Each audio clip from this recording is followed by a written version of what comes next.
Bismillahirrahmanirrahim. Assalamualaikum warahmatullahi wabarakatuh. Halo teman-teman semua. Di sini aku, Nova Ramadhani, seorang mahasiswi Pendidikan Pancasila dan Kewarganegaraan, Departemen Ilmu Sosial Politik, Fakultas Ilmu Sosial Universitas Negeri Padang, akan menjelaskan mengenai analisis kasus rempang. Nah, pada video kali ini dibuat guna untuk memenuhi tugas akhir dari mata kuliah resolusi konflik yang diampu oleh Ibu dosen Ibu Susi Fitria. Oke, tanpa berlama-lama lagi, langsung saja kita masuk ke dalam pembahasannya. Check it out. Nah, teman-teman semua, langsung kita masuk pada poin intinya. Nah, apa saja sih yang akan kita bahas pada video kali ini? Yang pertama, kita sebelum menjabarkan mengenai konflik rempang, kita mesti tahu tentang apa sebenarnya penyebab terjadinya dari konflik rempang tersebut. Nah, kemudian setelah itu, eh, apa saja konflik yang menyertai konflik rempang ini sehingga makin memblunder dan meledak. Nah, terakhir, tentunya kita memerlukan resolusi untuk menyelesaikan konflik rempang tersebut. Nah, oke, kita masuk ke dalam pembahasan. Nah, untuk metode pengumpulan data, aku sendiri menggunakan dengan cara penelusuran pustaka atau riset literatur. Nah, ini merupakan dengan cara mencari referensi atau sumber-sumber yang mendukung atau memberikan informasi tentang topik tertentu, melibatkan pencarian di perpustakaan fisik, basis data online, jurnal akademis, situs web resmi, atau platform online lainnya yang menyediakan informasi terverifikasi dan terpercaya. Nah, teman-teman sekalian, masuk kepada pembahasan inti, yaitu apa apa sih penyebab terjadinya konflik rempang tersebut? Kita bahas. Oke, kita masuk ke dalam pembahasan pertama, yaitu eh, faktor terjadinya konflik rempang tersebut adalah perselisihan atas tanah yang merencanakan tentang pengembangan rempang ekositi. Nah, konflik antara pemerintah dan masyarakat adat terjadi karena relokasi masyarakat adat yang disebabkan oleh pembangunan rempang ekositi ini.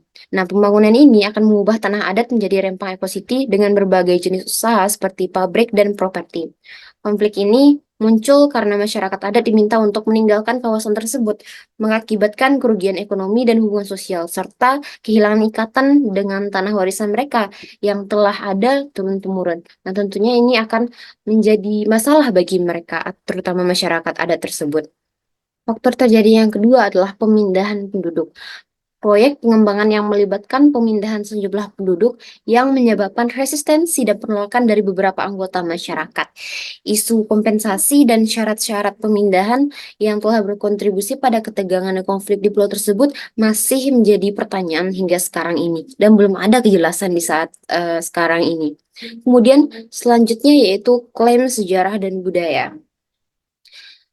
Konflik ini juga melibatkan aspek sejarah dan budaya dengan sebagian penduduk mengklaim bahwa beberapa desa telah ada sejak tahun 1834. Nah, keterikatan sejarah dan budaya terhadap tanah menambah kompleksitas pada perselisihan ini dan memunculkan berbagai pertanyaan tentang cukupnya kompensasi yang ditawarkan oleh pihak berwenang terhadap tanah yang mereka anggap milik adat mereka sendiri. Nah, poin terakhir yaitu HAM dan penggunaan kekerasan. Konflik ini telah menimbulkan kekhawatiran yang signifikan terkait hak asasi manusia, terutama mengenai hak-hak masyarakat lokal, termasuk hak mereka atas tanah, mata pencaharian, dan keamanan. Penggunaan kekerasan oleh pihak berwenang dan dampaknya pada populasi lokal termasuk anak-anak telah membawa isu hak asasi manusia ke garis depan konflik. Faktor-faktor ini tentunya telah berkontribusi pada eskalasi ketegangan dan konflik di Pulau Rempang dan menyoroti permainan kompleks isu-isu sosial ekonomi, hukum, dan hak asasi manusia dalam konteks proyek pengembangan dan hak-hak komunitas.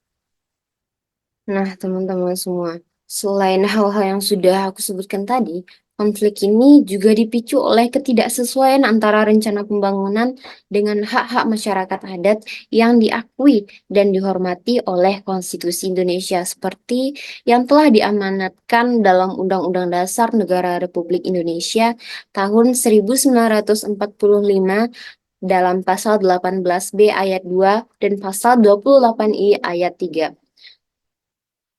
Nah, selain itu, konflik ini juga terkait dengan pemberian hak pengelolaan lahan atau HPL kepada swasta pada tahun 2004 yang memicu investasi di Pulau Rempang, serta rencana pembangunan kawasan wisata terpadu eksklusif atau KWTE yang tidak memiliki kelanjutan. Hal ini menunjukkan ketidaksesuaian antara kebijakan pemerintah dan hak-hak masyarakat adat terkait tanah adat mereka. Dengan demikian, konflik sengketa lahan antara masyarakat adat Rempang dengan BP Batam terhadap pembangunan Rempang Eco City dapat dipahami sebagai hasil dari ketidaksesuaian antara rencana pembangunan hak-hak dan identitas masyarakat yang diakui oleh Konstitusi Indonesia itu sendiri. Selanjutnya kita masuk ke dalam apa saja konflik yang menyertai konflik Rempang tersebut. Nah, di sini saya membagi menjadi 4 konflik yang menyertai konflik Rempang. Yang pertama yaitu perlawanan terhadap relokasi. Yang kedua, status hak tanah. Yang ketiga, konfrontasi dari pihak. Yang ketiga, konfrontasi dengan pihak keamanan. Dan yang keempat yaitu konflik dengan pihak swasta. Mari kita telusuri satu persatu. Pertama, perlawanan terhadap relokasi. Masyarakat adat di Rempang menolak direlokasi dari kampung-kampung mereka karena ingin mempertahankan asal-usul mereka. Mereka menolak relokasi dari penggusuran kampung-kampung tua tanpa solusi yang jelas terkait ganti rugi ataupun relokasi yang layak. Kemudian selanjutnya yaitu status hak atas tanah. Nah, masyarakat adat merasa mereka itu memiliki hak yang pasti atas tanah mereka sendiri yang telah mereka tempati dari tahun ke tahun secara turun-temurun. Namun, status lahan di Rempang seringkali berada di bawah kepemilikan Kementerian Lingkungan Hidup dan Kehutanan. Hal ini karena faktor kurangnya sertifikat kepemilikan lahan dan membuat sulit bagi masyarakat adat untuk mengurus administrasi dan mengelola tanah mereka. Kemudian kita masuk kepada pembahasan yang ketiga, yaitu konflik dengan pihak swasta dan pemerintah. Pemberian hak pengelolaan lahan pada tahun 2004 itu memicu investasi di Rempang. Namun hal ini tidak sejalan dengan hak-hak masyarakat adat. Sehingga ada ketimpangan antara investor asing dan juga masyarakat adat di sana. Rencana pembangunan Rempang Eco City juga menyebabkan ketegangan antara pemerintah dan masyarakat setempat tentunya. Kemudian konflik yang menyertai konflik Rempang tersebut yang terakhir adalah konfrontasi dengan pihak keamanan, yang mana konflik ini mencapai puncaknya dengan insiden konfrontasi antara aparat keamanan dan masyarakat setempat. Kekerasan pelanggaran hak asasi manusia terjadi dalam insiden-insiden ini. Semua ini menyoroti pentingnya penyelesaian konflik yang memperhatikan hak-hak asasi manusia, kebutuhan masyarakat setempat, dan implikasi jangka panjang dari keputusan pembangunan proyek tersebut.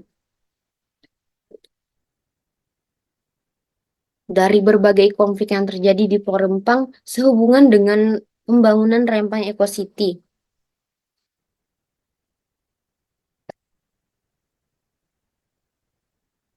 Nah, teman-teman semua, perlu dicatat bahwa konflik ini melibatkan beberapa pihak yang saling berlawanan, seperti pemerintah, pihak swasta, masyarakat adat, dan aparat keamanan. Konflik ini mencakup penggusuran kampung tua tanpa solusi yang jelas terkait ganti rugi dan relokasi bagi warga terdampak. Juga menyebabkan insiden konfrontasi dengan aparat keamanan pada titik tertentu Konflik ini mencapai tingkat kekerasan yang memperburuk kondisi, termasuk perlakuan yang melanggar prinsip-prinsip kemanusiaan dan pelanggaran hak asasi manusia.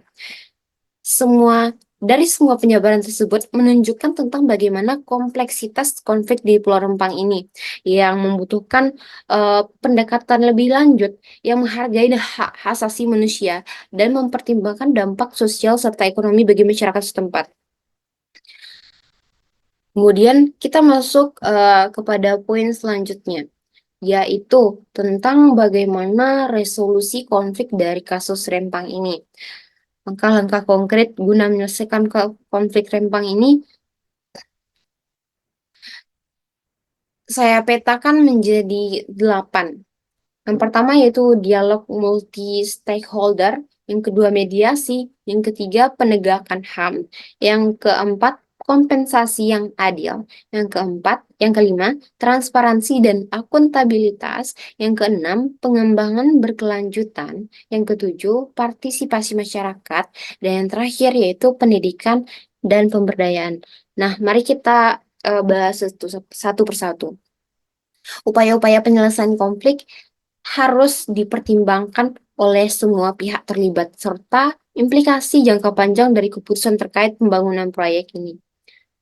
Nah, langkah-langkah konkret yang bisa kita lakukan dalam rangka untuk menyelesaikan konflik Rempang ini, yaitu yang pertama dialog multi-stakeholder. Nah, dengan mendorong dialog terbuka antara pemerintah, perusahaan, masyarakat lokal, dan pihak terkait lainnya merupakan langkah kunci. Dan dialog semacam ini memungkinkan semua pihak untuk menyuarakan kepentingan mereka dan mencapai kesepakatan yang lebih adil. Kemudian yang kedua, dengan cara mediasi. Dengan melibatkan mediator independen atau lembaga mediasi atau langkah yang bijaksana untuk membantu memfasilitasi negosiasi antara pihak-pihak yang bersengketa. Ini membantu mengurangi ketegangan dan memungkinkan penyelesaian yang lebih terstruktur karena diatur oleh seorang mediator tadi. Kemudian, kemudian lanjut yang ketiga, yaitu dengan penegakan hak asasi manusia. Nah, penting untuk memastikan bahwa hak asasi manusia, semua pihak yang terlibat, termasuk hak atas tanah, keselamatan, dan kesejahteraan masyarakat lokal. HAM tersebut juga mesti dihormati dan dilindungi. Kemudian yang keempat, yaitu kompensasi yang adil. Kesepakatan kompensasi yang adil bagi masyarakat yang terdampak sangat penting. Hal ini dapat mencakup ganti rugi yang memadai, hunian baru, dan bantuan lain yang dapat membantu masyarakat setempat, sehingga meminimalisir terjadinya konflik tersebut. Kemudian yang kelima, yaitu pengembangan berkelanjutan. Menekankan pada prinsip-prinsip pembangunan berkelanjutan dalam perencanaan proyek dan mempertimbangkan dampak-dampak jangka panjang pada masyarakat dan lingkungan adalah langkah yang bertanggung jawab dan pasti dalam penyelesaian kasus ini. Kemudian yang keenam, yaitu dengan mendorong partisipasi masyarakat, memastikan partisipasi aktif masyarakat dalam pengambilan keputusan terkait proyek akan membantu mengakomodasi kepentingan masyarakat lokal secara lebih baik. Kemudian yang ketujuh, transparansi dan akuntabilitas. Keterbukaan dan transparansi dalam proses perencanaan, implementasi, dan monitoring proyek sangatlah penting. Ini membantu mempertanggungjawabkan semua pihak yang terlibat. Kemudian terakhir yaitu pendidikan dan pemberdayaan masyarakat.